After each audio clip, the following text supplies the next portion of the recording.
Have you ever seen a moment when kindness and courage turn the impossible into a miracle? Well, today, you'll hear a story that will take you on an emotional roller coaster. It's about a man, a sick Mustang horse, and an incredible twist of fate that no one saw coming. Before we begin, let us know where you're watching from in the comments, and don't forget to subscribe for more stories that touch the heart. Now let's get started. In the small, dusty town of Redstone, nestled at the edge of a vast, untamed wilderness, lived a man named Ethan Hayes. Ethan was known as a rancher with a hard heart. His life had been shaped by years of struggle and loss, leaving him bitter and withdrawn. He believed the world was cruel, and in his mind, only the strongest survived. Ethan owned a few horses, but he treated them as tools, not companions. Among them was a wild Mustang he had captured a few months ago. This horse, named Spirit by the townsfolk, was unlike any other. Spirit was a creature of grace and fire, but something had gone terribly wrong. The horse had fallen ill, becoming weak and frail, a shadow of its former self. One fateful evening, Ethan made a decision that would shock the town. He tied Spirit to a tree at the edge of the forest and walked away. He muttered to himself, "No sense keeping a sick animal alive. Let nature take its course." But what Ethan didn't know was that this decision would change everything.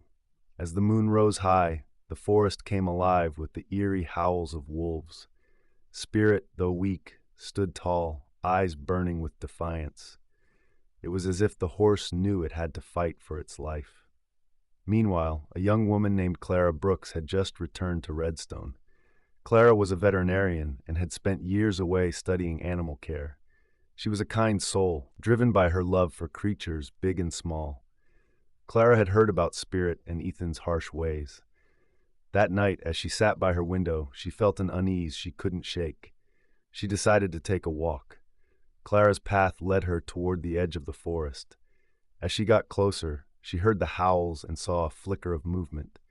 It was Spirit, tied to the tree, surrounded by the gleaming eyes of wolves.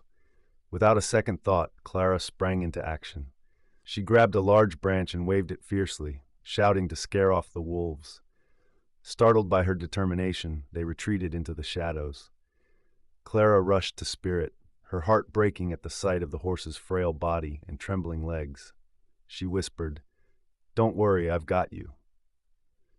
Clara untied the horse and led it back to her small clinic. She worked tirelessly through the night, treating Spirit's illness and feeding him carefully. Days turned into weeks, and Spirit slowly began to recover. Clara's love and care reignited the fire in the horse's eyes. Word spread quickly through Redstone about what Clara had done. Many criticized Ethan for his cruelty, but he shrugged it off. "It's just a horse," he said dismissively. But deep down, he felt a pang of guilt. One day, Clara decided it was time to confront Ethan. She brought Spirit to his ranch and said, "Ethan, you gave up on him, but he's still standing. Don't you see the strength in that?" Ethan scoffed, but something in Spirit's gaze made him pause. It was as if the horse was challenging him, daring him to see the world differently. Just as things seemed to settle, the sky over Redstone turned a menacing shade of gray. Clouds swirled angrily, and the wind began to howl like a wild beast. The rain came in torrents, drenching the earth and swelling the river that snaked through the town. People rushed to secure their homes, but the water was relentless, rising faster than anyone could have anticipated. Ethan was at his ranch when the floodwaters reached him. He tried to move his animals to higher ground, but the water was unforgiving. Within moments, the barn was surrounded, and he found himself trapped inside. The once proud rancher now stood helpless, watching the water creep closer and closer. For the first time in years, fear gripped his heart, not just for himself, but for the life he had built and the creatures depending on him. Across town, Clara was tending to her patients when she heard the news. Her heart skipped a beat.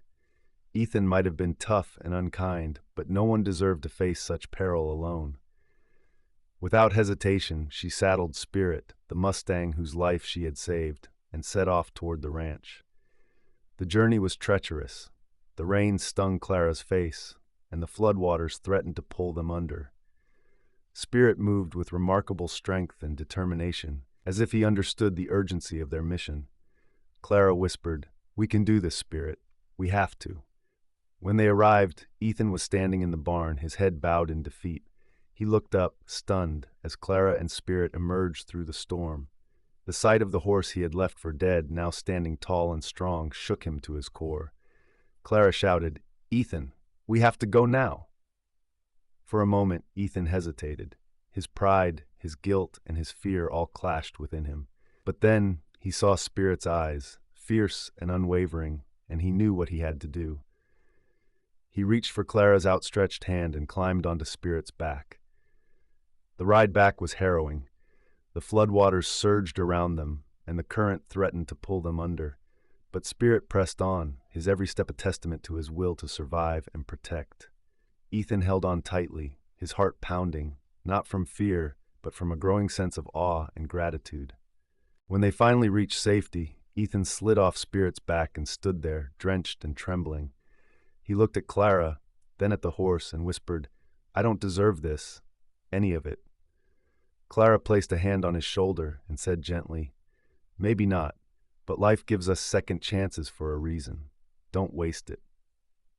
For the first time in years, Ethan felt a crack in the walls he had built around his heart. The flood left Redstone in shambles, and the community banded together to rebuild.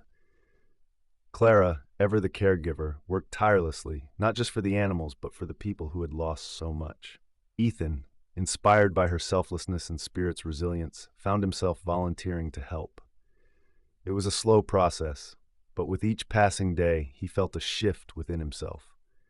One evening, as they worked side by side repairing a neighbor's fence, Clara asked, "Why do you keep yourself so closed off, Ethan?" Ethan sighed, his gaze distant.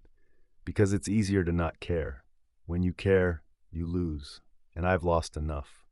Clara didn't press him, but later that night, Ethan found himself sitting by Spirit's pen, the horse's calm presence coaxing him to speak. He began to tell his story, not to Clara, but to the Mustang who had become his silent confidant. Years ago, Ethan had a family. His wife, Mary, and their young son, Lucas, were his whole world. But a tragic accident took them both from him. Their loss shattered him, and in his grief he turned his back on the world. He hardened himself, believing that if he didn't care, he couldn't hurt. When Clara learned the truth, she approached Ethan with kindness. "Ethan, I can't imagine your pain, but shutting yourself off from the world doesn't honor their memory. Spirit didn't give up when he was abandoned, and neither should you. Healing doesn't mean forgetting. It means finding a way to live again." Ethan was silent for a long time, but her words stayed with him. He began to spend more time with Spirit, learning to care for him properly. It wasn't easy. Trust had to be earned, but Spirit, with his patient strength, taught Ethan lessons about forgiveness and resilience that no human ever could.